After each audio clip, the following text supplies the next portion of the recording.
Los 10 Mandamientos, por Monseñor Tiamertod. Capítulo 31.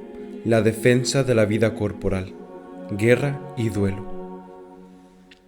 En el capítulo anterior hemos indicado de cuántas maneras el quinto mandamiento, no matarás, toma en su defensa nuestra vida corporal y espiritual. Hemos visto cómo en el estudio del quinto mandamiento se presentan muchas cuestiones de actualidad que tienen relación con la vida corporal de los prójimos. Todas las instituciones humanas y nuestras costumbres sociales se compaginan con la prescripción del mentado mandamiento. No existen en el orden social, jurídico, internacional, ciertas instituciones u orientaciones que pugnan con el espíritu del quinto mandamiento. En el capítulo anterior hemos procurado dilucidar dos cuestiones de principios, la cuestión de la pena de muerte y la cuestión del movimiento moderno que aboga por matar sin dolor a los enfermos incurables, o, para decirlo con su nombre griego, el movimiento de la eutanasia. Vamos a estudiar ahora otras dos cuestiones. Ambas tienen actualidad, ambas son cuestiones candentes. Impórtanos a todos poderlas juzgar con perfecta claridad. La primera es la cuestión indudablemente grave de la licitud de la guerra. Primero, la guerra. No matarás, manda el mandamiento divino. Pero entonces, ¿qué diremos de la guerra?, preguntan los hombres. La cuestión es difícil, porque aunque después de seria reflexión llegamos a descubrir que la moral cristiana, cuando permite la llamada guerra justa como medio extremo de defensa propia de los propios derechos, no está en pugna con el mandamiento divino, a pesar de ello sentimos todos que no es fácil resolver el problema de la guerra. Hay argumentos que ponen de manifiesto para ciertos casos el derecho de la guerra. Si es lícito al individuo defenderse contra el agresor, también ha de poder hacerlo la nación, pues ésta, por muy pacífica que sea, no puede vivir en paz si no lo quieren así sus vecinos envidiosos. Está obligada la nación a defender su integridad. Aún más, tiene derecho de reconquistar los territorios que le fueron usurpados. Al estudiar el problema de la guerra, hemos de pensar también que la guerra muchas veces estalla como con fuerza cósmica y no hay manera de impedirla. En las relaciones internacionales hay un sinnúmero de roces, de opiniones encontradas, y ello crea una tensión creciente, hasta que llega el momento en que tal tensión estalla y tenemos la guerra. Y no podemos cargar con la responsabilidad de la misma a determinados individuos. El hecho en sí puede causarnos pesar, tristeza, pero no podemos remediarlo. El hecho es un hecho. Hay fuerzas de la naturaleza que al estallar causan perjuicios, acarrean la muerte, y con todo no podemos impedir estas erupciones de fuerzas. Como el rayo, como el granizo, como el terremoto, es en la vida de los pueblos la guerra, que todos temen, que todos maldicen, pero que nadie puede impedir. Es así, y sin embargo, ¿quién podrá negar que los horrores de la guerra son una mancha de ignominia para la humanidad y arguyen una gran falta de espíritu verdaderamente cristiano? El que ha servido en la guerra no necesita explicaciones. Al que nunca la probó todavía, basta que mire un cuadro espeluznante de un pintor ruso, una pirámide que se yergue hacia el cielo, una pirámide de calaveras, calaveras humanas rotas, calaveras de soldados caídos en la guerra. Y por encima de la terrible pirámide, una bandada de cornejas y de buitres. ¡Ah, cuán espantosa es la guerra! Es una desgracia terrible, incluso cuando tiene a su favor todos los derechos y es necesaria. Lastima el espíritu cristiano, llena nuevamente de dolor a Jesucristo, que derramó su sangre por todos los hombres. En principio, se ve obligada nuestra sacrosanta religión a reconocer que los pueblos tienen el derecho natural de defenderse y exigir satisfacción por la ofensa. Pero por otra parte, pone a contribución todas sus fuerzas para educar a los pueblos de tal manera que nunca lleguen al trance de que sea necesaria la propia defensa ni la venganza. Cuanto más profundamente vaya penetrando el espíritu en los pueblos, tanto menos frecuentes serán los casos en que se imponga la necesidad de una guerra. ¿Acaso me objetes, amigo lector, diciendo que hace ya 2000 años el cristianismo trabaja en ese sentido y sin embargo siempre hubo guerras? Sí, las hubo, pero ¿qué prueba tal hecho? Prueba cuán increíblemente difícil es hacer adelantar moralmente a la humanidad un solo paso. Prueba que los pueblos todavía son poco cristianos. Prueba que el Evangelio tiene aún por delante la perspectiva de una inmensa labor educativa en el decurso de los siglos venideros. Pero si nuestra moral se ve obligada, bien que con el corazón sangrando, a reconocer en ciertos casos el derecho que tienen los pueblos a tomar las armas, enseña también que se trata en estos casos del derecho de defensa de todo un pueblo y nunca del de una persona. La guerra puede ser, en un caso extremo, el modo de hacer justicia a una nación, pero nunca puede aprobarse que los particulares tomen las armas para liquidar por ellas un litigio entre ofensor y ofendido. Y llegamos al segundo tema que señalamos para este capítulo, el duelo. Segundo, el duelo.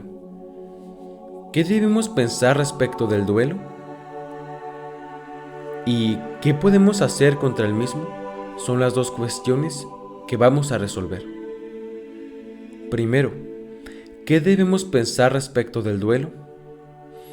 Es cosa generalmente sabida que la Iglesia Católica considera el duelo como una infracción del quinto mandamiento y excomulga a los que intervienen en el mismo. Pero es necesario además conocer el motivo de tan riguroso proceder. Es decir, debemos conocer aquellos motivos racionales por los cuales no solo nuestra religión sacrosanta, sino también los hombres de inteligencia despejada, pertenecientes a otras religiones, condenan el duelo.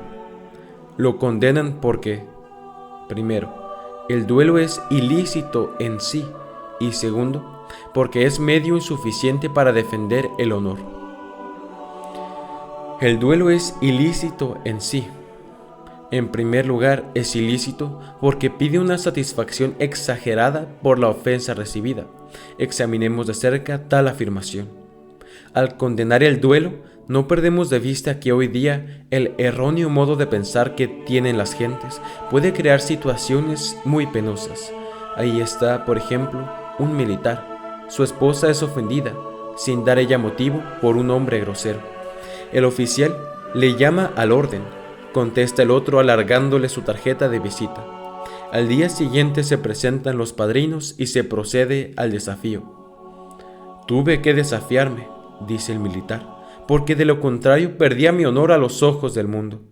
Así, pues, se baten, y es posible que uno de ellos salga mal herido, inutilizado para toda la vida, y hasta puede quedar muerto.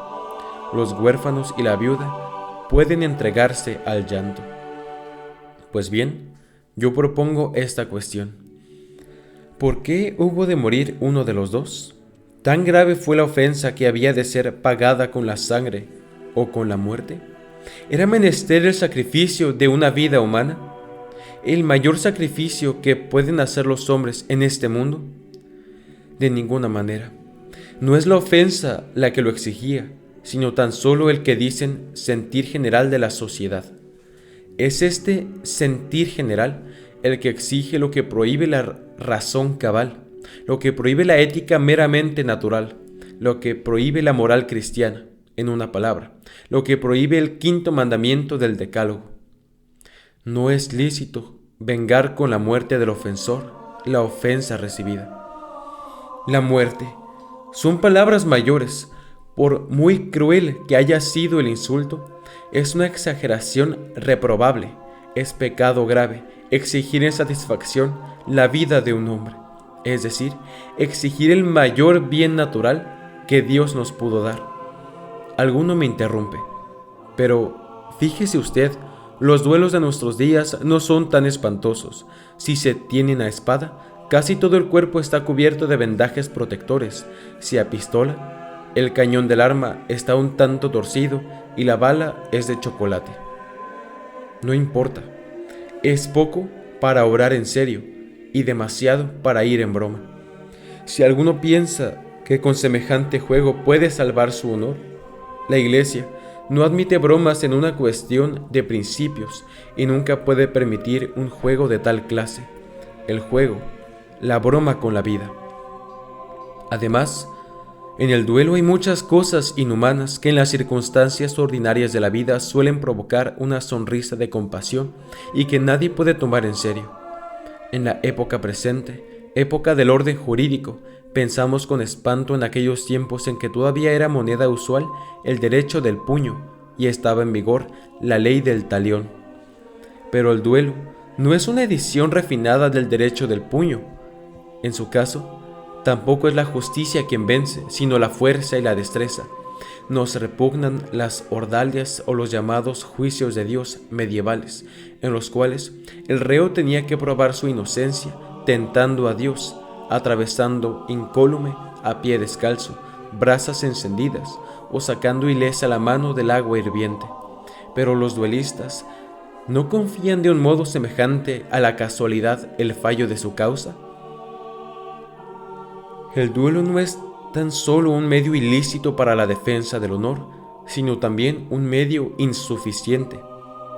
Sea cual fuere la opinión que se tenga respecto del duelo, todos han de convenir con nosotros en este punto. No es posible fallar por medio del duelo cuál de los dos litigantes es el honrado y cuál de los dos tenía razón. La cosa es clara. Si llega uno a herir a otro, prueba únicamente su mayor habilidad, pero ¿demuestra también así su mayor honradez? No vencerá el que tenga razón, sino el que domine más los nervios o se haya ejercitado más tiempo en la esgrima. ¿No es un error buscar la defensa del honor ofendido con un medio tan insuficiente?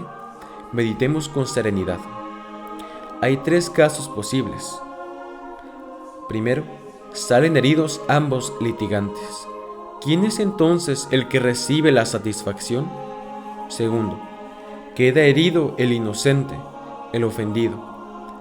¿Dónde vemos entonces la satisfacción? Veamos un ejemplo. Un chulo, arrogante y muy diestro en el manejo de las armas, apostó con sus compinches, se prometió a insultar en una plaza pública a unos recién casados, dando un bofetón al marido y un beso a la esposa. Lo hizo. El final fue un duelo y el joven esposo quedó tendido y muerto. En el lugar del desafío, decidme, ¿hay hombre de sentido cabal que salga en defensa de semejante aberración? Tercer caso, es el ofensor quien sale mal parado. Pero examinémoslo detenidamente. ¿Es este resultado una satisfacción por la ofensa? Honor, preciosa palabra, tesoro insustituible del hombre, pero cuán erróneo es el concepto que se tiene generalmente del honor. En el mes de diciembre del año 1927, 2 jóvenes de buena familia, 2 señoritos, acometieron a un cartero en un camino vecinal. Quisieron asesinarlo en la niebla de la madrugada y robarle los valores que llevaba. Al ser detenidos y contestar al interrogatorio, confesaron que tenían una deuda de honor que habían de satisfacer con urgencia y para ello necesitaban el dinero robado. Ved ahí, así entienden el honor ciertas personas. También he leído el caso de un caballero que de continuo estaba metido en duelos y con todo falsificaba sin el menor escrúpulo letras de cambio. Así podía pagar los gastos que le ocasionaba el duelo. Sin embargo, era un caballero sin reproche. Total, porque se desafiaba. ¿No es este caso una prueba suficiente de que la fanfarronada de las salas de esgrima no arma caballero a ningún hombre ni le da honradez? Y además, ¿no está claro que ningún hombre, aunque se afeite cada día y lleve gafas con montura de concha, pantalón blanco recién planchado y tenga 4 o 5 duelos al año, ha de ser por todo esto forzosamente un hombre de honor? Porque la honradez es un valor íntimo del hombre, es su irreprochabilidad moral, y por lo tanto, una ofensa que nos hiere de fuera no puede despojarnos del honor. De este no nos despoja sino la inmoralidad de nuestros propios actos. No se nos puede quitar el honor mediante un insulto, como tampoco podemos recobrarlo por vía del desafío. Esta es la tesis cristiana. Este es el juicio que forman respecto al duelo la serena razón humana y la moral de Cristo. Pero no hemos de contentarnos con saber este principio, porque, por desgracia, el duelo está en torno nuestro, vivo entre nosotros como un anacronismo sin sentido que heredamos de siglos pasados. Aquí está, y por esto no basta condenarlo, sino que además es necesario trabajar, luchar contra él con plena conciencia. ¿Qué podemos hacer contra el duelo? ¿Qué podemos hacer nosotros, cristianos convencidos y de serio pensar, para que cese cuanto antes la manía del duelo?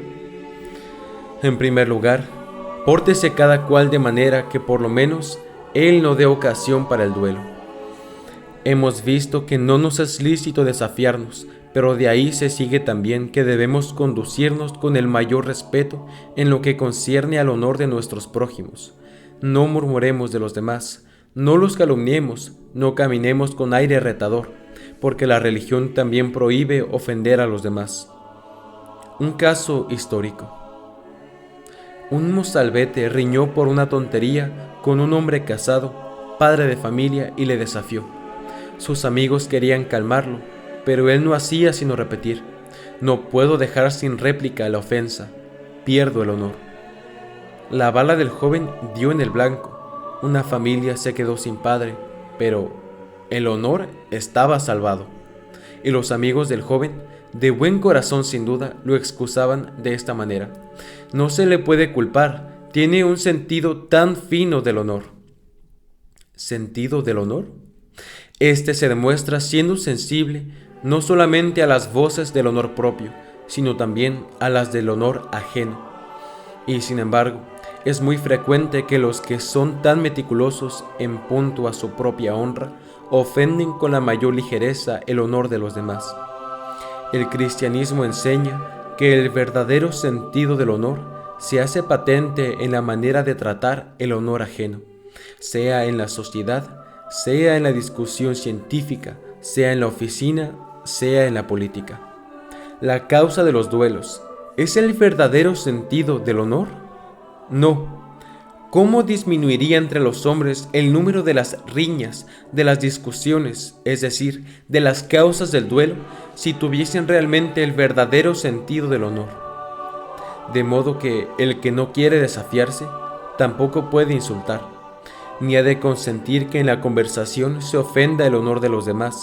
Y si sus conocidos riñeron, procure arreglar el asunto y no ponga leña al fuego, porque sabido es que generalmente son los mismos padrinos los que incitan al duelo. Es fácil hacer elucubraciones metido en un cuarto entre los libros, pero encontrarse en lo más movido de la vida, tener un papel de importancia, vivir una vida de sociedad y de política con principios tan rigurosos, esto es imposible, no hay manera de prescindir del duelo. La hay. Y voy a decir cómo George Washington, el hijo preclaro de los Estados Unidos, no puede decirse que no estuviera muy metido en la vida pública. Cuando era un joven oficial, llega a un fuerte altercado con un compañero suyo. Él fue quien empezó la riña. En cambio, el otro le dio un golpe tan fuerte que Washington cayó desplomado al suelo. Todo el mundo estaba convencido de que habría un desafío. Pero Washington, sabiendo que había sido él quien empezó la riña, al día siguiente se fue al compañero y le dijo: errar es cosa humana. Yo fui ayer injusto con usted, pero usted recibió ya satisfacción. Si la juzga suficiente y le parece bien, seamos nuevamente amigos. Aquí tiene mi mano.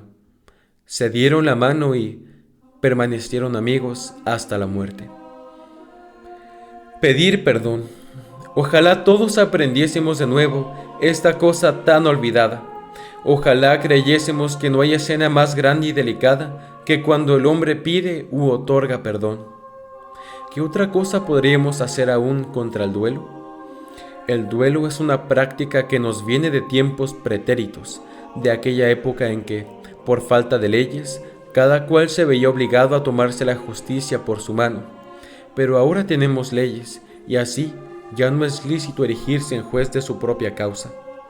Hemos de reconocer que todavía deben perfeccionarse mucho más las medidas en defensa del honor, pero tan solo lo conseguiremos si aumenta el número de los hombres distinguidos de la vida pública, que se declaren abiertamente por la tesis de la Iglesia, es decir, que no se desafíen y que recurran a la justicia legal para que ella castigue las ofensas.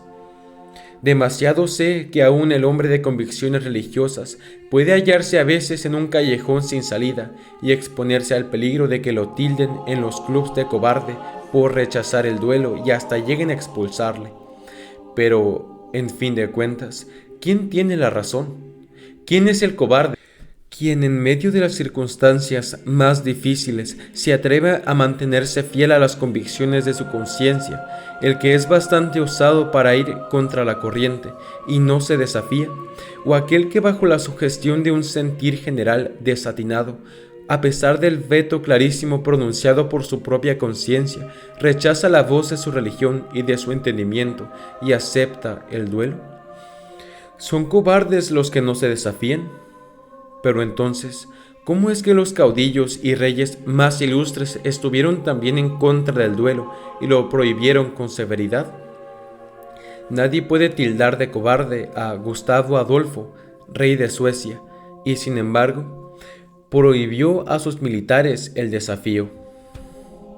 En cierta ocasión, riñeron 2 de sus altos oficiales y le pidieron permiso para desafiarse.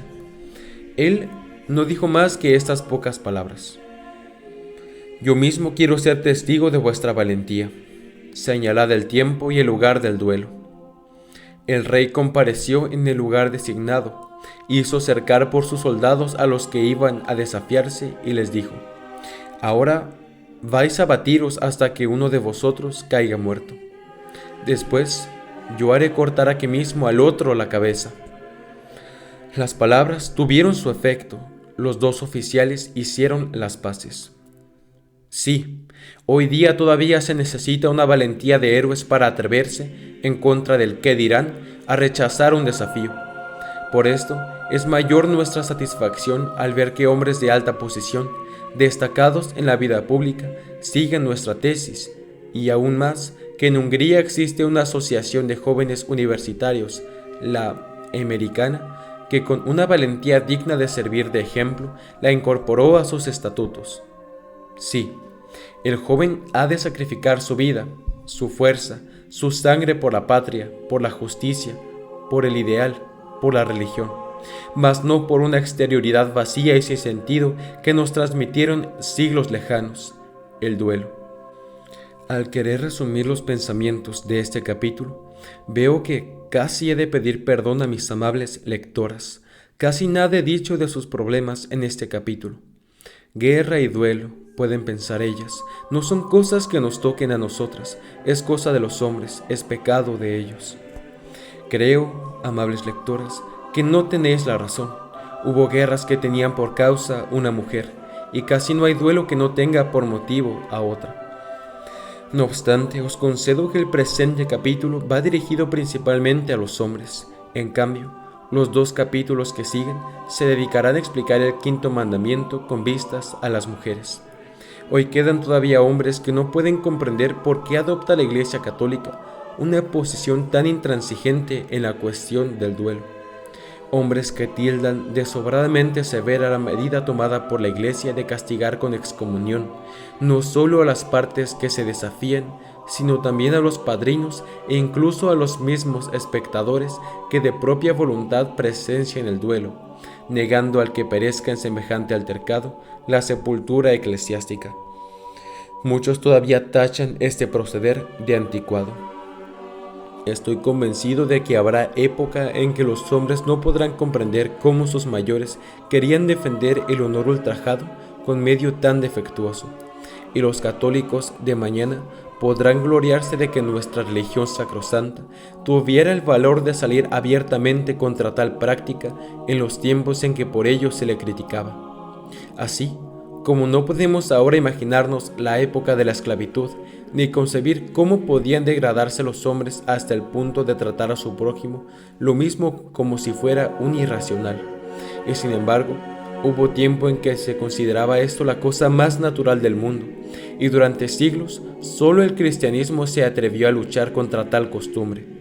Y así como ahora no podemos imaginarnos cómo podía el hombre pagar tributo a la institución de las ordalias, de la misma manera, creo que si uno de nuestros tardíos descendientes tropieza con este libro, ya cubierto de polvo, y lee este capítulo, quedará pasmado de que haya existido un tiempo en que fue necesario gastar tanto papel y tinta para combatir una costumbre tan bárbara, tan ruin y tan ineficaz como lo es el duelo. Nosotros obedezcamos ya desde hoy, en este punto, como en todos los demás, a nuestra Madre solícita, amorosa, la Santa Madre Iglesia, esposa mística de nuestro Señor Jesucristo.